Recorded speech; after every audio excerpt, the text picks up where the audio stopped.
अस्सलाम वालेकुम जी, welcome to our YouTube channel Pini talkies. आपका दोस्त उमैद आपके साथ। जी हाँ दोस्तों, अपने आप को एशिया की नंबर 1 इकोनॉमी कहने वाले जब बात करते हैं क्रिकेट की, तो अपने आप को नंबर 1 क्रिकेट नेशन डिक्लेयर करते हैं। और जब क्रिकेट के बारे में फैसले करते हैं तो उसके अंदर सियासत का तड़का जरूर लगाते हैं। सियासत का तड़का लगाने के बाद अगर ये समझते हैं कि क्रिकेट बेहतरी की तरफ जाएगी तो ये इनकी भूल है।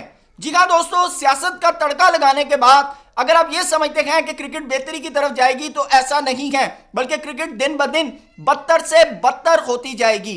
जी हाँ दोस्तों, आप सही समझ रहे हैं कि बीसीसीआई ने एक दफा फिर क्रिकेट के बारे में जो फैसला किया है बांग्लादेशी प्लेयर्स को आईपीएल में बैन करने का, क्या आप समझते हैं कि इससे क्रिकेट बेहतर होगी या फिर ये जो फैसला है ये अचानक से एकदम से लिया गया है? तो दोस्तों ऐसा बिल्कुल नहीं है। इसके पीछे एक पूरा माइंडसेट है, इसके पीछे एक पूरी कहानी है।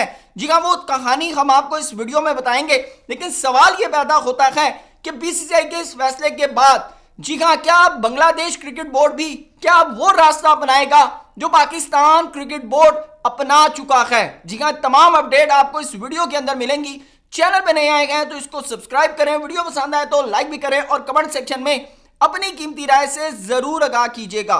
दोस्तों आपको बताते चलें कि आज बीसीसीआई की तरफ से फैसला देखने को मिला जिसके अंदर बकायदा तौर पर देवजीत साइका साहब ने कलकत्ता नाइट राइडर को कहा है कि मुस्तफिजुर रहमान को कलकत्ता नाइट राइडर से रिलीज कर दिया जाए। और रीजन क्या है? रीजन है कि बांग्लादेश के अंदर जो पॉलिटिकल रिजीम आई है, जो चेंज आया है, क्योंकि इससे पहले जो बांग्लादेश की पॉलिटिकल गवर्नमेंट थी वो प्रो इंडियन थी और एंटी पाकिस्तान थी। लेकिन जब से ये नई गवर्नमेंट आई है तो वो प्रो पाकिस्तान, उनका इन्फ्लुएंस ज्यादा है और उनका नैरेटिव अगेंस्ट इंडिया है। बल्कि आपको बताते चलें कि एक पॉलिटिकल लीडर का जो लास्ट कुछ दिन पहले एक कत्ल हुआ था या असैसिनेशन हुआ था बांग्लादेश में, तो उसका इल्जाम जो है बकायदा तौर पर इंडिया के ऊपर लगाया गया है, जिसके बाद जो दोनों ममालिक के जो रिलेशंस हैं वो अब तनाव का शिकार हैं। और इस सारे मैटर को देखते हुए जो वहां पर एक अवाम का जो प्रेशर जो गवर्नमेंट के ऊपर बना है, वैसे तो ये जो प्रेशर है, ये जो गवर्नमेंट इस वक्त इंडिया के अंदर स्टैंड कर रही है, ये हमेशा नफरत की बेस के ऊपर चलती है। जी हाँ, कभी ये पाकिस्तान के ऊपर नफरत करते हैं, कभी ये बांग्लादेश के ऊपर नफरत करते हैं, क्योंकि बड़ा सिंपल सा सिनेरियो है कि भाई पाकिस्तान के खिलाफ नारा मारो और वोट ले लो। ये एक बड़ा सिंपल सा फॉर्मूला है वहां पर। क्योंकि अगर हम ज्यादती या जुल्म की बात करें तो इंडियंस के साथ तो जुल्म ऑस्ट्रेलिया के अंदर भी होते हैं। कभी इन्होंने ऑस्ट्रेलियन प्लेयर्स को तो आईपीएल के अंदर बैन नहीं किया, क्योंकि इनको पता है कि भाई ऑस्ट्रेलिया के खिलाफ सियासत करके वोट नहीं मिलता। जी हाँ, ऑस्ट्रेलिया के खिलाफ सियासत करके वोट नहीं मिलता, पाकिस्तान के खिलाफ सियासत कर कर वोट भी मिलता है, इलेक्शन भी जीत जाते हैं। तो दोस्तों ये एक सिंपल सा सिनेरियो है जिसकी वजह से पाकिस्तानी प्लेयर्स को तो आईपीएल में बैन किया ही किया था।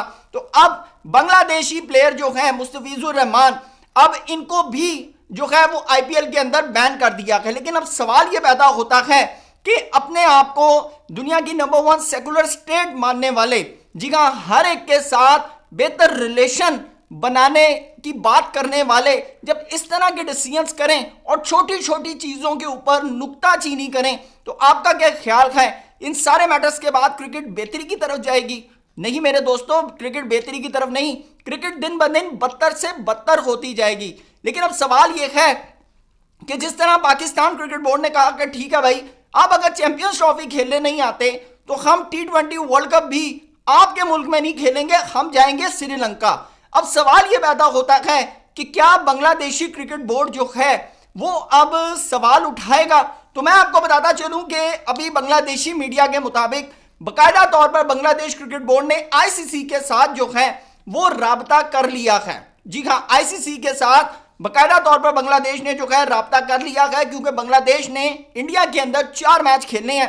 पहला मैच उन्होंने वेस्ट इंडीज के साथ खेलना है, दूसरा उन्होंने इटली के साथ खेलना है, तीसरा जो है उन्होंने इंग्लैंड के साथ खेलना है और चौथा जो है वो उन्होंने नेपाल के साथ खेलना है। तो पहला मैच जो है बांग्लादेश ने वो 7 तारीख को खेलना है, जो कि उन्होंने ईडन गार्डन के अंदर खेलना है, और उसके बाद इटली के साथ 9 फरवरी को, 14 फरवरी को उन्होंने इंग्लैंड के साथ खेलना है। और आपको बताते चलें कि नेपाल के साथ उन्होंने 17 फरवरी को वानखेड़े स्टेडियम मुंबई के अंदर जो है वो मैच खेलने के हैं। तो बांग्लादेश क्रिकेट बोर्ड ने अकॉर्डिंग टू बांग्लादेश मीडिया के उन्होंने आईसीसी के साथ राब्ता किया है कि भाई हमारे साथ तो यहां पर इस तरह के मामला चल रहे हैं, हमारे प्लेयर्स को जो है वो आईपीएल के अंदर जो है वो बैन कर दिया है, तो लिहाजा हमें आप ये बताएं कि सिक्योरिटी मैटर्स को देखते हुए आप ऐसा करें कि हमारा जो वेन्यू है वो श्रीलंका के अंदर जो है वो शिफ्ट कर दें। अब देखना है कि आईसीसी की कॉल है कि अब आईसीसी सारे मैटर को देखते हुए क्या डिसीजन करती है, या तो फिर मेरे ख्याल से मुझे जहां तक है कि आईसीसी कोई एक्स्ट्रा ऑर्डिनरी जो है सिक्योरिटी प्रोवाइड करेगी इंडिया के अंदर, क्योंकि इस वक्त जो इंडियन पब्लिक है उसके अंदर एक बड़े इमोशनल सेंटीमेंट्स हैं जो कि उनकी गवर्नमेंट ने क्रिएट किए हुए हैं वहां के लोगों के अंदर। देखिए ना आप, बड़ा सिंपल सा फार्मूला है कि उनकी गवर्नमेंट ने सूर्या कुमार यादव को कहा कि भाई इनसे हाथ नहीं मिलाना पाकिस्तान के साथ, तो उन्होंने हाथ नहीं मिलाया। लेकिन हैरान कुन तौर के ऊपर जब उनके जो शंकर साहब हैं जब वो बांग्लादेश जाते हैं तो वहां पर पाकिस्तान के जो स्पीकर नेशनल असेंबली हैं याद सादिक साहब, उनके साथ वो हाथ मिला लेते हैं। बल्कि हरभजन सिंह जो हैं वो ILT T20 के अंदर पाकिस्तानी प्लेयर्स के साथ गप्पे शप्पे लगा रहे होते, बल्कि वो हफीज ने बड़ा जबरदस्त किया था कि जब उन्होंने हाथ मिलाने की तो वो साइड पर होकर निकल गए। तो ये जो डबल स्टैंडर्ड्स हैं ये बड़े खराब कुन है कि भाई यानी कि कैमरे के सामने हाथ नहीं मिलाना, कैमरे के सामने बात नहीं करनी, लेकिन पीठ पीछे आप बैठ के गप्पे भी लगाए, जप्पियां भी डालें, चाय भी पिए। तो ये जो चीजें हैं क्यों भला, इसके पीछे रीजन सिर्फ और सिर्फ एक है और वो है कि भाई आपने अपनी टीआरपी बढ़ानी है, आपने पब्लिक अपीयरेंस के अंदर अपनी वर्थ बनानी है। तो ये डबल स्टैंडर्ड्स जो हैं वो चल रहे हैं और सारा कुछ सियासत के लिए हो रहा है, सियासत के मैटर्स को मद्देनजर रखते हुए हो रहा है। नहीं तो मुस्तफिजुर रहमान को अगर आप ये समझ देंगे आप अगर एक आईपीएल के अंदर नहीं खिलाएंगे तो क्या उससे उसकी कोई वर्थ के ऊपर, कोई नेटवर्थ के ऊपर या पैसों के ऊपर कोई फर्क पड़ जाएगा?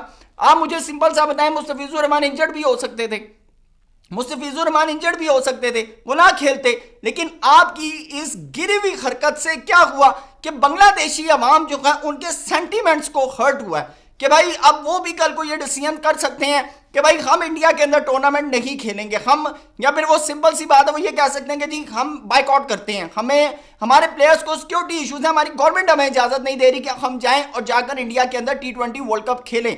बहरहाल आपको बताता चलूं जो भी की ताज़ा अपडेट है कि बांग्लादेशी क्रिकेट बोर्ड ने बाकायदा तौर पर आईसीसी के साथ राब्ता कर लिया है। तो अब देखना है कि आईसीसी सारे मैटर को देखते हुए क्या डिसीजन लेती है। तो दोस्तों इस सारे मैटर के ऊपर आपकी क्या राय है कमेंट सेक्शन में जरूर बताइएगा। थैंक यू सो मच, अल्लाह हाफिज़।